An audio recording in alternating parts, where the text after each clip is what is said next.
All right, guys, it's Sean Daniel here, and I'm still in Clemson, South Carolina, right next to University of Clemson with a guy that is friends with Anthony Hamilton, who we just interviewed.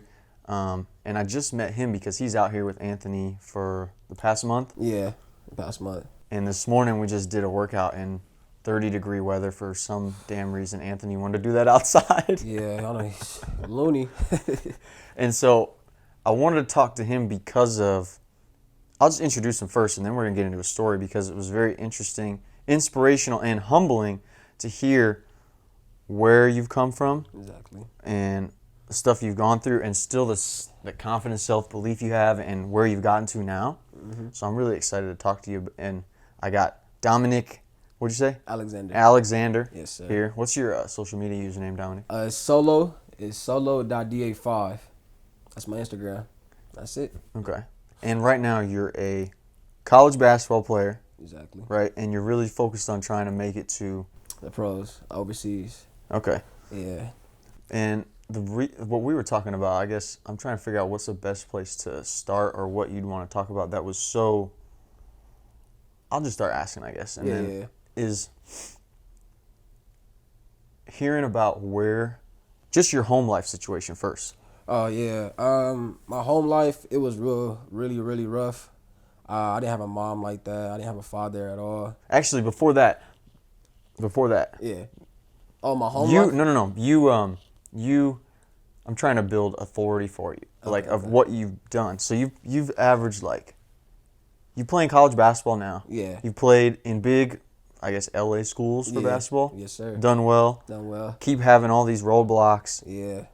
And yet you get positive feedback from pro players saying, "Hey, you're really good." Yeah. With that being said, it's just they see the talent in me. They feel that I got a lot of potential to go far, even though that I'm undersized as a guard. They still feel I could play pro basketball. And I told them the situations was with high school, college. They were just telling me, you're not gonna always get what you want. You gotta earn it. You gotta really just put the work in and just show people that you're different. So I just used that ever since then. With pro players tell me or overseas players tell me, they just tell me you gotta keep going, no matter what they say or coaches say. You just gotta keep going. So people that are good at really basketball see that you're really good at it. Yeah. But yet, you've already gone through so much stuff as a kid. Yeah. Where you're living in LA. Mm-hmm. You really didn't even have your mom or dad around, right? Nah, not really, nope. So who were you living with? And I was living with all type of people. I was living with friends, family members. It was just a real rough time. I was probably, like I was saying, I was staying in Redondo with an aunt that wasn't even on my side of the family like that.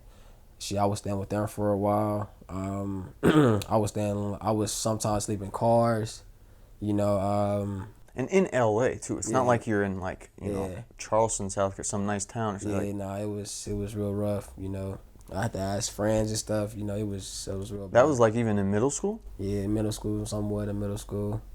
So. And then when high school started, well, first you've always been into basketball? Yeah, always been into basketball. It was my first love, touching the basketball was something I wanted to do. But actual starting to really be serious about it, this is something I really want to do. Yeah. It was high school. It was my freshman year of high school. And how tall were you then? I was 5'2". And you were getting real serious. I was getting real serious. I ended up playing for Lusinger my freshman year. And the crazy part about that was, though, when I first came, they thought I was wasn't good. I was weak. They put me with the Frost-Off team with Anthony. Ended up having a game. We played against Bishop Montgomery. I had 40. I had dropped 40 points. And then they was telling me. And you're 5'2". Yeah, I'm 5'2". Playing LA schools. Yeah. So then they was just you don't need to be at the Frost-Off team. You need to go up to JV. All right, go to JV. Next 3 games, I had 25, 27. So now they're debating the JV coach and the varsity coach. So debating where do we keep him at? You want to move him up? You want to move him down? So we had a alumni game with all the coaches and people that played in the past come and play. And I had made 7 threes in the alumni game. And the varsity coach came to me and was like, if you make one more 3, I'm gonna put you on varsity. I said, He told you this during the game? during the game, I said, you serious? He was like, no BS. I'm like, all right. So I shot it. It was second half, basically like the last quarter. It was like 13 seconds left. I shot it. I banked it in. He said, you're on varsity. You banked a 3 in to make it to the varsity team? Yeah, I ended up playing varsity. It was great though. As a freshman? As a freshman. And what school was that? Losinger High School. Losinger High School. Yes, sir. And did you play at all on varsity? I played a lot on varsity. I was like 6th, 7th man. You know, it was a great experience. You know, even though as a 5'2" freshman in LA schools playing 6th, 7th man. Yeah, 6th, 7th man. Was the team just not that good, or you were that good? I'm not gonna say I was good, but my team was actually good. We had some great players when I was playing. We had Isaac Stell, Abner, Tyrone. They were all good players, you know. So they basically just growed me in a sense. Like it was crazy. So what happened next then? Because didn't you got out of that school? Oh yeah, so I ended up getting in trouble and I got kicked out of the Losinger High School. So I had to transfer continuations, and that was a house where I was transferring for about like 2 years to sophomore to junior year, and then I made it an appeal to try to come back. So they told What me, was the getting in trouble? Oh, it's basically I said they tried to say that I said a terrorist threat, but it wasn't true. So after that, I tried to get back to the district. They was telling me we can't take you back. So they was telling me I could go to another district, to another school, like that's not in our district. So I ended up choosing Gardena High School. Which is like, 40 minutes from where you were living, right? Yeah, really far. So how did you get to school? Oh, this is what I wanted to ask you about. Yeah, I got to school on the bus. So I had to take like 3 buses. Like so you're 15, 16. 16. Taking buses. And what time do you have to get up? Like at 4:30 every morning to make it on time. Yeah, so I missed the first bus. I'm gonna be late and be screwed. Yeah. And same thing back home? Same thing back home. Sometimes I might get catch a ride with a friend, or I'm just on the bus. Yeah. And then when you'd have practice, you wouldn't get home till like what? Oh man, when you'd have basketball practice. Basketball practice is right after school, so that would probably be like from 4 to 6 or 6:30 sometimes, and I would probably won't get back to like 10:30, 11. Now, when you had that going on, were you just like, okay, this is the way it is? Or were you like, man, this sucks ass? Like, what the hell's going on with my life? Or yeah, I had those feelings too, but I was just like, it has to be something better than this. You know, it's just not gonna always last forever. That was my thing. I didn't want to just be stuck, traveling like this all the time. But yeah, I had those feelings too. Just like this sucks, but I'm gonna make the best of it. At least I'm in a regular school again. So that was just the positive thing about that. So I just try to stay positive as much as I can. Don't let the negative thoughts, control me. And yet you started playing basketball that junior year. Yeah. And how well did you do? I came second half. Second half of the season? Yeah, second half. So I only played like 6 games. I did good. I averaged like 13. So it wasn't that good. It was all right. And in senior year, that's when I really started. So. In the same school? Yeah, same school.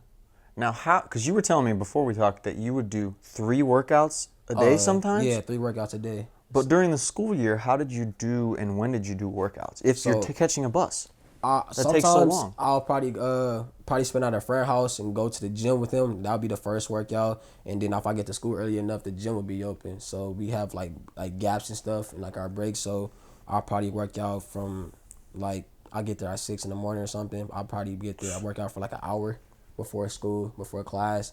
And then we have like a gap for lunch. So we probably get like an hour lunch. And then get that workout in and then practice. All because you just knew, this was an opportunity you had with basketball, or what? It felt good being in school. It felt good to be in the gym. So that was just my thing. And then I wanted to get better, prove people wrong. So. And then senior year, that's when you really started. Oh, yeah, senior year, that's when I went to work.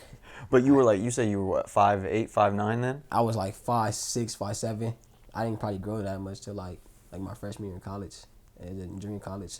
So, if I was 5'7", yeah, that's my senior year. And you were scoring, you said, what, 30, 40 sometimes? 30 sometimes, 25, 20, 18. But I end up averaging, 18 points per game. So, yeah. Being a 5'9" guy in LA schools on varsity teams, that's not easy. Yeah, it's not easy. And we played some good schools, too, like Washington Prep, We played Norbon. It was just really those two that was really like the toughest teams.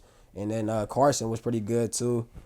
But yeah, it was just those guys. So you just kept living with different people throughout that Yeah, time? different people. I was staying in Hermosa Beach, Redondo Beach. I was staying in LA. Sometimes I'll probably be in Hawthorne. I'll be in different cities all the time. It would be a new city, a different person every time. And then after the school senior year of high school, you had no offers, right? Oh, no offers, none. Not one. So what'd you do? My coach took me to his office, sat me down, and he was just telling me like, And this is after doing consistent workouts, Yeah. catching the bus early to Catching get the into bus early. schools after getting in trouble. exactly, You're going off your senior year and you still have no offers. no offers, nothing. And he tells you what? He had a meeting with me, sat me down, was just like, look, Dom, I know you've been working extremely hard. I seen it. I've been making calls for you as well. And honestly, there's nobody that wants you to, it's going to give you an offer. But the best bet if I offer you is, I'll have for you will be either go prep or go play for a junior college. And I'm like, Coach, I can't play prep again. I'm going to be too old. I don't feel like my talent is good enough to play college basketball. He said, that's what we do. We're going to find you a school now, and then he's going to show them what you could do. So What was your attitude when he told you that? I didn't really have attitude. I was real bummed out a little bit, but at the end of the day, I still could play basketball, so I was real grateful for that too. So I was positive. So my mindset just stay positive, even when the worst of the worst happens. You gotta find something to stay positive about. So that was my thing. Even though I put in all that work, 3 workouts a day, every day, not skipping one, it was just like, yeah, it's a bummer, but it's always something better than this. Wow. So, yeah. And then what happened when you went to JUCO? JUCO, it was like that right there was a struggle. Like I went to West LA. The coach said that. So did you have to move? No, I was still doing my thing, moving around. Still going through. So how far away were you from the school? I was about like 30 minutes. 30 minutes. Okay. Cause I was staying with at that time I was staying with another coach, the girls team coach. Yeah, he took me in. Yeah, and I was staying with a coach, and then the coach was telling me from West LA was like, yeah, you should redshirt. You're not strong enough. I'm like, all right, cool. So I took it. I went to another school. So I went to East LA, and So you didn't take the red shirt there. You just transferred. And you were like, you guys don't believe in me. Yeah, they didn't believe me. So I was like, I'm transferred. Went to East LA, and for East LA, I got hurt, and he ended up cutting me from the team. So, I was doing pretty good too. Like I was doing great in practices. He was telling me I was gonna have a potential starting spot. I was really doing good, and he ended up cutting me because I got hurt. So once I got hurt, I had no other options, and then coach had called the girls coach. It was like, we have a spot for him at Compton College. So once they told him that, he told me, I'm like, ooh, Compton. Like, I just came back from, the ghetto, it's bad over there. So he was just like, it's a basketball opportunity. You ain't got no other chances. I'm like, all right, let's do it. Freshman year, I averaged 24. It's like off the rip. And then that's when they started believing me. That's when the scouts started coming in, like LMU, San Diego. They like, oh, he could play. He could play now. And in JUCO, you get 2 years, right? Yeah, you get 2 years. So after that, my sophomore year is when everybody just felt like they believed in me at that point. Like our stands was filled up. We got people coming from like West LA to come watch me. Like all the other schools, the coaches are coming to watch me. And you were saying there was really good players there too. Oh, it wasn't it was really good players. Really good players. We played AVC. We played East LA. Yeah.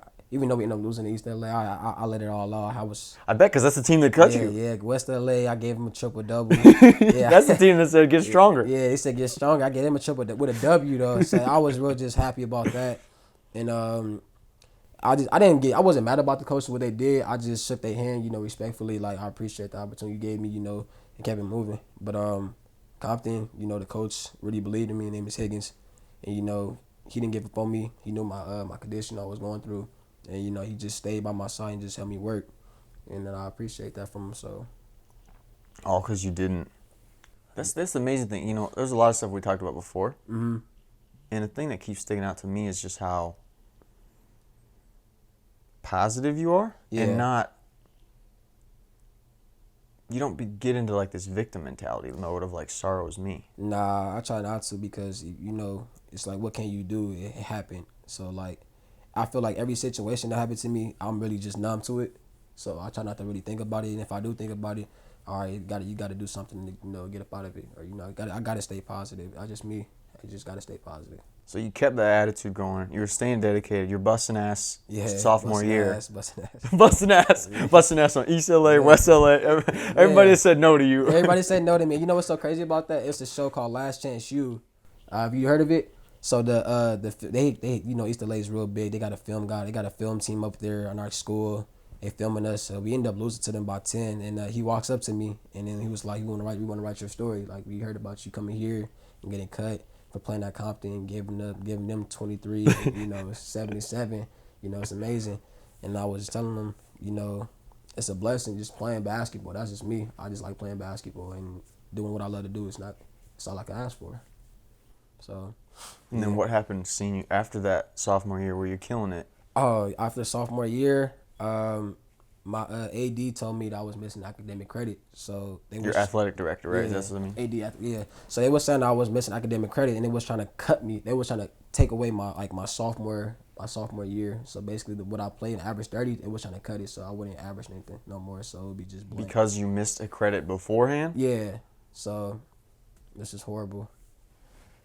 So does that mean coaches that possibly were going to look at you wouldn't? They wouldn't recruit me because of my academic grades. I didn't have grades, so I was like below the GPA I was qualified for.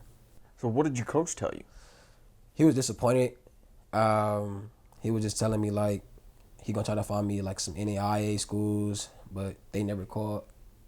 So I was just looking for a school, sending filming into regular schools and stuff, and it was all giving me the ring around like we keep in touch with you, keep in contact with you.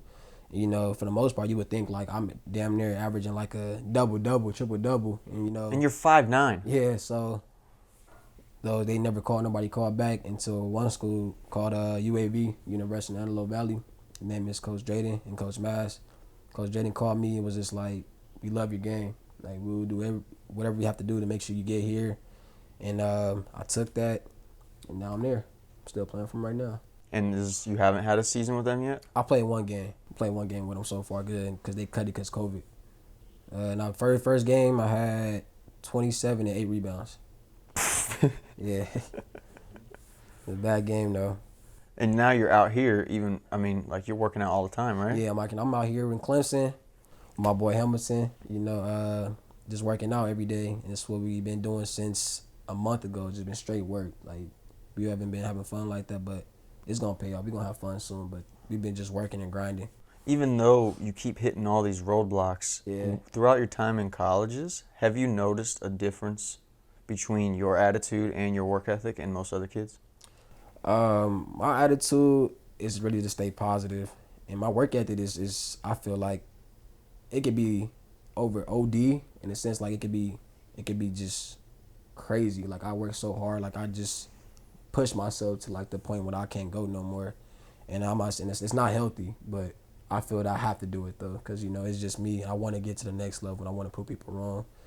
So for kids' attitudes, I just feel like it's different, because and it's, how can I say this? It's just like it depends like what you're saying. Like you talking about with kids like having an attitude. Like, No, I mean, do you find just overall mindset, not like negative term attitude, but just overall mindset? Do you find a different mindset between them and you overall with the positive outlook? I just try to find, not giving up on stuff, being willing to do 3-hour bus rides. Oh yeah, I just feel like you gotta stay positive. You just gotta grind it out, even when you don't see your dream. You gotta make it. You gotta make it yourself. You gotta keep pushing, even though when everything is, it's in your way. You gotta try to move through it. I just you gotta keep going. Just nothing else we can really say about it. Even though when it's a bad time, you're going through a bad time. You feeling down. You feel discouraged. You don't want to do nothing. I just feel like you gotta find an excuse to keep pushing. Like you found an excuse to be in your sorrow. How about you find an excuse to be positive? You can get something out of this. Like these 3 bus hour rides, it's worth it. Even though it don't really seem like I'm out at a D1, I'm out at the best school, but it's still worth it because I'm still doing something I love to do. I'm still playing basketball at the age of 22, and that's what I'm so happy about because, I could have been doing anything else. But, I'm still here. So that's what you do when you have those situations. You try to look at the what if. Like, Yeah. what if this succeeds? What if this goes through? Not like, what if I fail? Yeah. Basically, is what if. Like, what if I do this, maybe something positive happen. That's where you're able to keep going. Exactly. I mean, I don't think I could have. I know I couldn't have handled just let alone the not having your, like you were saying, you're going off in high school, killing it, right? Yeah, it's killing it. And your parents aren't even at the games. Nah, they're not at the games. I mean, because some people, like, when we do things well, our parents give us attention. And Yeah, some people probably get discouraged about, like, not having their family around or mom and dad. It is discouraging. Don't get me wrong. I just feel like, hey, it is what it is. I got to keep going regardless of what. It's sad not to have a mom at the game or, or your dad not there. Or, you see other people, mom and dad, aunties and stuff is there. But I just use it as motivation, It just makes me go even harder. It's sad, but I try not to think so about it. what was it that kept you going, though, even though you didn't have that support? You have other support systems? What? I mean, I had the people that supported me, like my boy Anthony. His family was always there, even though I didn't tell them about it. They would know about the games I played. Like, hey, I heard about you doing this, Even though sometimes they couldn't make it, he'll call me, that would motivate me, like, keep going, bro. I'm still watching you from a distance, because, we lived on opposite sides. Like, he'll live in Harthorne, I'll live way on. Yeah, because you were out east. Yeah, it was far. So it would be just like, it would be stuff like that, like I felt that I got somebody believing me, even though when my family didn't, they did. They took me in, So it was just one of those times. So I just kept pushing like that, even though I didn't have no mom and dad. Well, with the attitude you have, I would expect that something's going to pop off, because the fact that you haven't given up yet. Yeah. And yet, you said you have the skills that are getting recognized, like when you go to play in tournaments or you go play these things, like Ron Artest said, man, you can play. Yeah. And then seeing how you're willing to even go do the outside workout in 30-degree weather. But that was crazy. That was crazy. You're an LA boy. You weren't used to that. Yeah, my hands was frozen. But definitely somebody I believe would be happy to have you on their team because of, you don't have this, like, bitterness from all the stuff that you've gone through, but you also have the positive attitude of just always thinking about the positive, what could happen, but also you're disciplined to keep going in the face of so much adversity. Exactly. It's just been a blessing just to hear a lot of stuff you were telling me before, which was a lot more. Mm-hmm.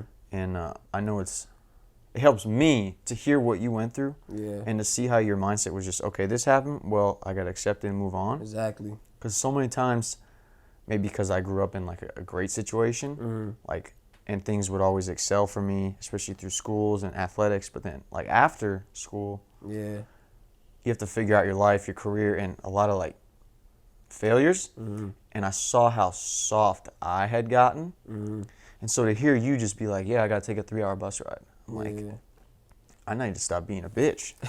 So, I mean, it's good for me just to hear your story. So thank you. No, I appreciate that, man. So thanks for taking the time, Dominic. I know it was only a little bit. We didn't get into too much detail, but we talked a lot more before. So yeah, I appreciate you. Thank you. Stay tuned. He's going to the league. Facts. He's going to the league. Stop playing with him.